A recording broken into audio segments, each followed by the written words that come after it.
Dans cette vidéo, nous allons découvrir le plus grand centre de production de poissons tilapia au Bénin et de poissons clarias. Monsieur Hervé, chargé de l'alevinage et du pré-grossissement.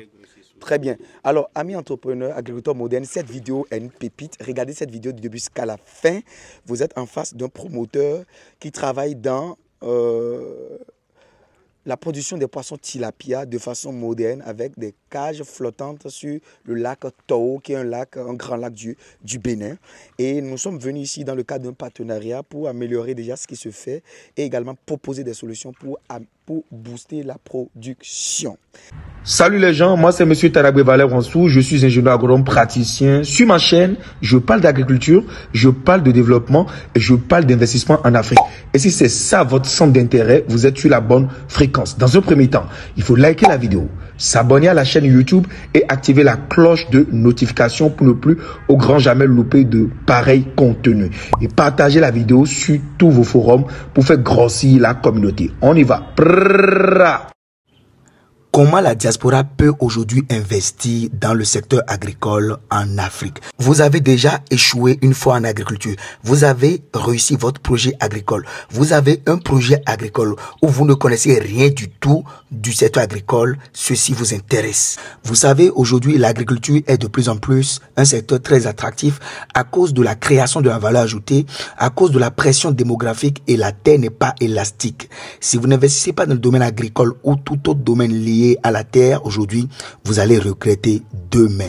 Raison pour laquelle j'ai décidé de faire un tour de la planète en partageant mes expériences, en partageant les idées sur les opportunités d'affaires en matière d'agriculture en Afrique, sur comment gérer son système de production agricole, sa ferme ou son industrie agricole depuis l'Europe ou tout autre pays de l'Occident, sur les opportunités qu'offre aujourd'hui l'Afrique en matière d'agriculture que nous ne connaissons pas encore. La conférence est à Paris le samedi 17 juin 2023 à partir de 9h00 heure de Paris. Cette conférence est disponible en ligne et disponible physiquement à Paris. Inscrivez-vous massivement parce que nous ne sommes plus au temps des coachings inutiles, au temps de la dénonciation, mais nous sommes au temps du travail, de la prise d'initiative concrètement sur le terrain pour faire développer le continent et gagner beaucoup d'argent parce que c'est notre mission. Nous devons avoir la puissance économique également. L'Afrique doit être respectée. Rendez-vous de l'autre côté le samedi 17 juin 2023 à partir de 9h heure de Paris. Ça va chauffer. Bienvenue dans l'univers de la plus grande ferme de l'élevage de poissons tilapia et de clarias au Bénin. Nous sommes sur le premier site qui est le site d'alevinage. Le premier site de la plus grande ferme de l'élevage de poissons au Bénin est la ferme de Wedo. Elle est chargée de la production des alevins, de leur suivi. Elle est également chargée de la reproduction, de la revente des récoltes du deuxième site qui est chargé du pré-grossissement et du grossissement. Sur ce site, nous avons plusieurs étangs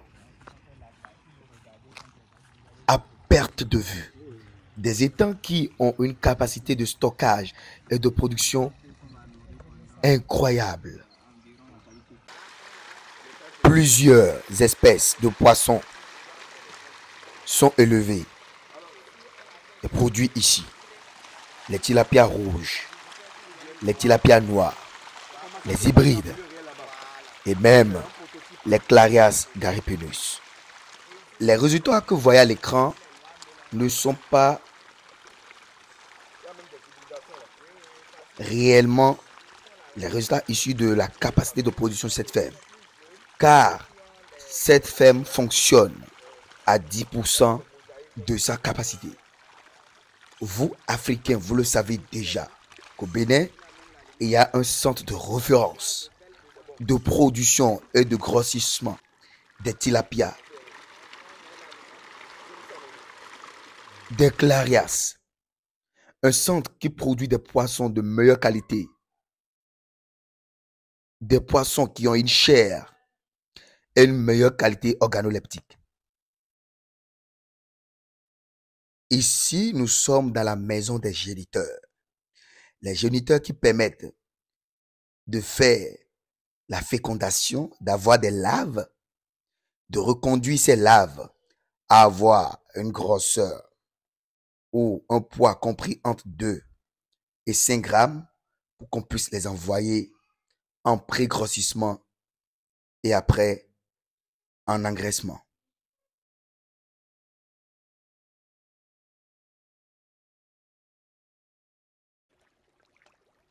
Ces géniteurs sont bien nourris, bien traités et suivis, bichonnés comme des bébés.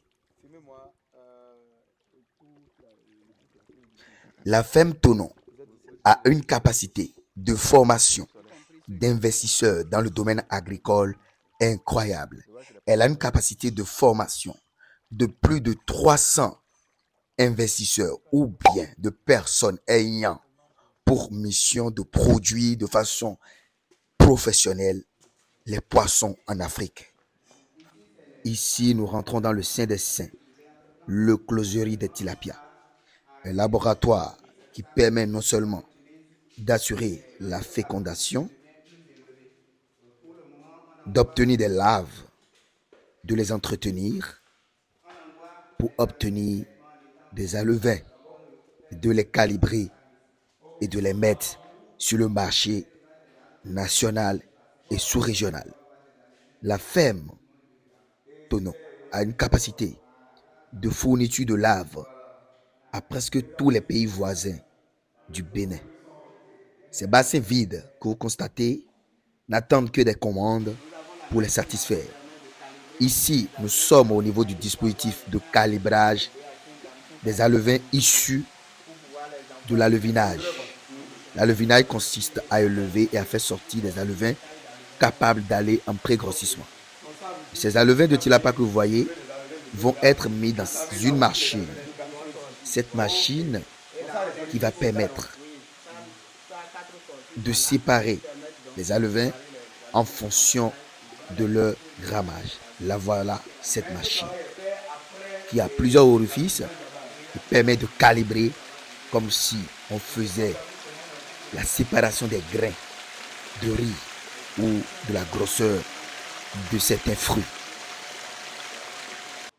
Ici, nous rentrons dans le Saint des Saints des Clarias, Garépinus. Ici, nous produisons du poisson-chat de meilleure qualité, de meilleur goût.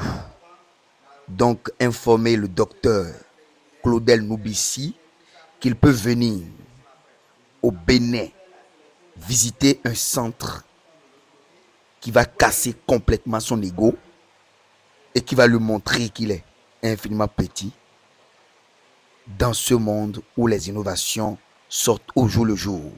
Les Africains produisent, transforment. Les Africains travaillent pour nourrir l'Afrique. L'Afrique d'aujourd'hui n'a plus besoin des coachings inutiles, mais plutôt des accomplissements concrets sur le terrain, des praticiens qui s'y connaissent réellement. Tout ce que vous voyez ici est exactement comme un laboratoire pour faire sortir des bébés Clarias de meilleure qualité. Attention, la qualité des semences, c'est-à-dire des alevins, est hyper déterminant et primordial dans le succès et le gain de poids en un laps de temps. Ici, nous allons maintenant rentrer dans un bassin de Clarias Garépinus appelé poisson-chat. Après la visite des poissons-chats, nous nous rendons directement sur les cages qui flottent dans le lac Tao, les cages flottantes. Cadre le micro. La notion de cage flottante est une innovation humaine incroyable. Non seulement ces cages permettent de lever les poissons dans les conditions naturelles, de leur permettre d'exploser le maximum de leur potentiel génétique, parce que ces poissons vivent dans l'eau naturelle, dans les eaux douces naturellement. La seule différence, c'est que ces poissons sont sécurisés contre les bioagresseurs tels que les varans d'eau les poissons pêcheurs de poissons, les voleurs, ainsi de suite. Ces poissons sont nourris à travers plusieurs phases. Il y a la phase de pré-grossissement qui permettra d'avoir des poissons d'un calibre donné avant de les distribuer selon leur poids dans plusieurs cages flottantes pour ne pas avoir des rendements avec ségrégation. Ici, vous avez plusieurs cages flottantes compte tenu du but réservé à ces poissons et compte tenu de leur catégorie.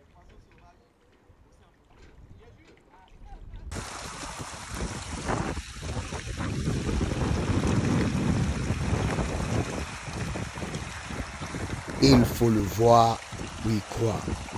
Nous allons bientôt poser la question aux techniciens chargés de l'alevinage et du pré-grossissement. Monsieur Hervé, un Ivoirien qui travaille sur la ferme Tonon. On l'écoute. Vous êtes ici sur le second site de papa. Ici, on fait le grossissement. Voilà. Et le grossissement ici commence par une phase d'alevinage. Nous recevons les alevins après l'inversion.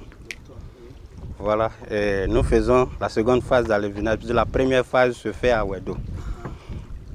Au départ, on faisait tout l'alevinage à Ouedo et nous recevons des alevins de 2 à 5 grammes. Ici. Oui, ici, pour faire le pré-grossissement.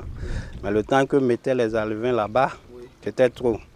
Donc il fallait trouver une solution pour vite avoir les alevins. Ici, là-bas, il faut 75 jours pour avoir les alevins de 2 grammes. Oui. Or ici, après seulement 40 jours, nous avons les alevins de 15. Donc, il y a 35 jours de gagner. Voilà. Déjà. Oui, oui. Pour vendre épargner, quoi. Voilà. Très bien. Donc voici un peu pourquoi on a décidé que les alevins soient transférés ici.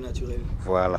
Okay. Donc après cette phase d'alevinage qui dure 40 jours, nous envoyons les poissons en pré-grossissement. Donc les poissons de 15 grammes, on les envoie en pré-grossissement. Là-bas également, il dure 40 jours. Donc après ces 40 jours, nous avons des poissons de 110 à 120 grammes. Okay. Donc ce sont ces poissons de 110-120 grammes maintenant qu'on envoie en grossissement. Très bien. Voilà. Pourquoi vous faites le pré-grossissement?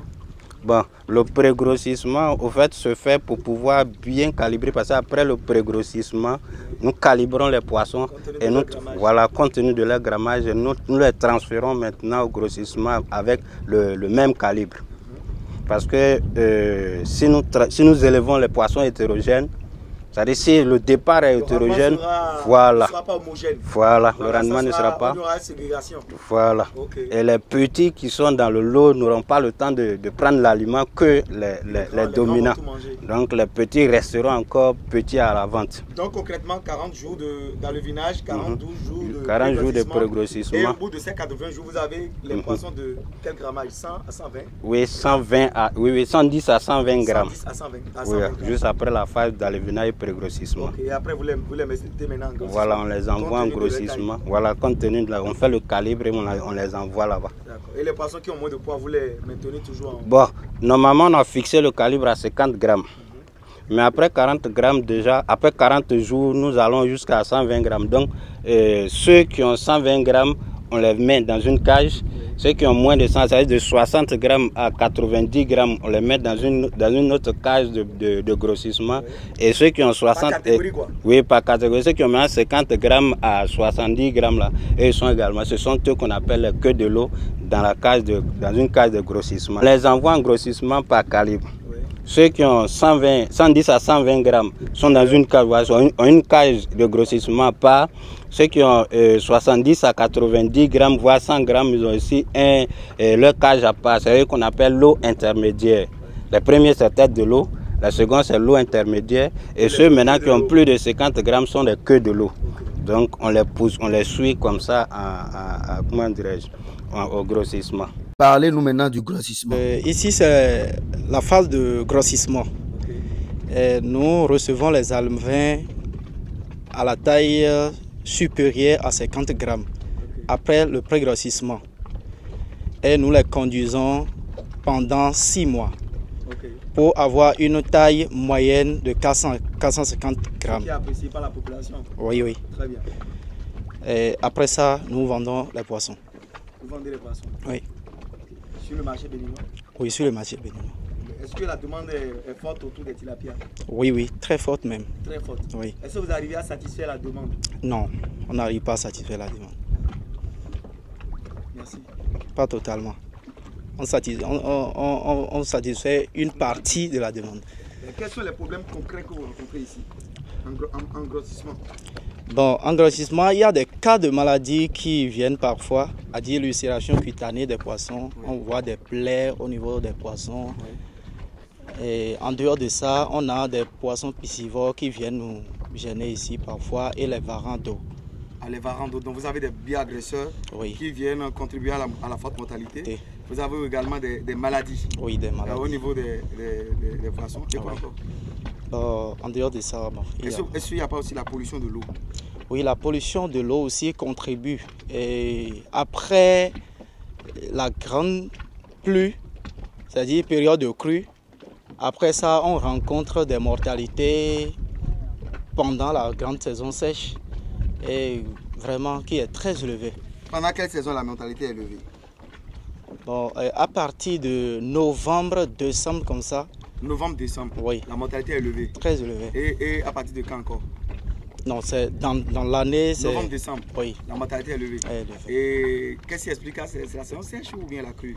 Bon, c'est après la crue, il y a le dépôt des éléments, des particules, et qui peut-être qui n'arrivent pas à se dégrader.